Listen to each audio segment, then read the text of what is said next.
je voudrais ensemble, moi y compris, nous interpeller sur notre manière d'assumer la tâche du bon pasteur. Le bon pasteur aujourd'hui, ce n'est pas que Jésus.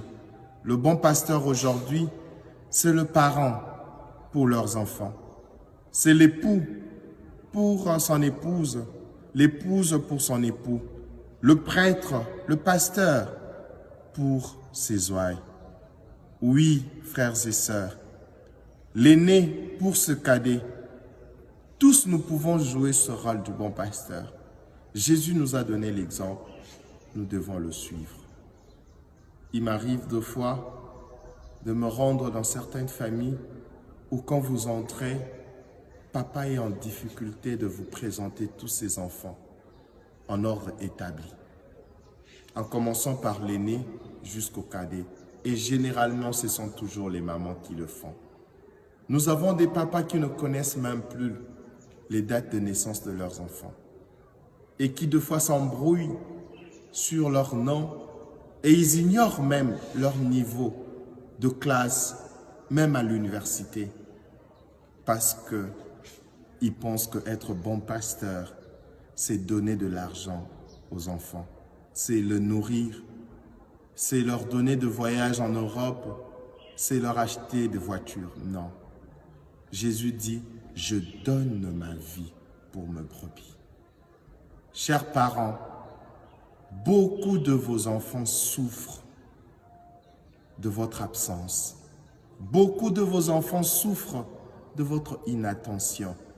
Ils ont besoin de vous, pas de ce que vous avez. Vous n'êtes pas parents parce que vous avez de l'argent. Vous êtes parents parce que Dieu vous a permis de donner la vie. Cessez, s'il vous plaît, de présenter à vos enfants vos avoirs et leur cacher votre être. Vos enfants ont besoin de votre être.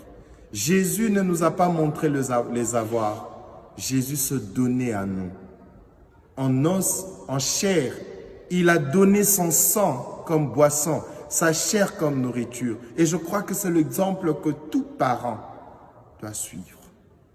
Vous avez aujourd'hui des familles d'apparence heureuse où ils ont tout. Il y a tout, l'argent, le pouvoir. Mais quand vous rencontrez les membres de cette famille, il y a une tristesse au fond du cœur parce que l'amour n'existe pas. Parce que les enfants n'ont personne à qui parler, personne avec qui aborder les problèmes qui les tourmentent. Et l'Église a pris maintenant la place de certains parents. Nous sommes prêtres. Qu'est-ce que nous n'écoutons pas? Parce que beaucoup des parents sont absents. Et je veux parler aussi aux conjoints, époux, épouses. Quand vous êtes époux d'une femme, de votre épouse, ne le soyez pas simplement en accomplissant vos tâches comme mari, en donnant de l'argent. Il y a deux choses qui ne s'achètent pas. Cher mari, chère femme, soyez le bon berger de votre mari, de votre femme. Et nous prêtres, nous qui chaque jour prêchons la parole de Dieu, nous ne sommes pas de loups pour nos fidèles.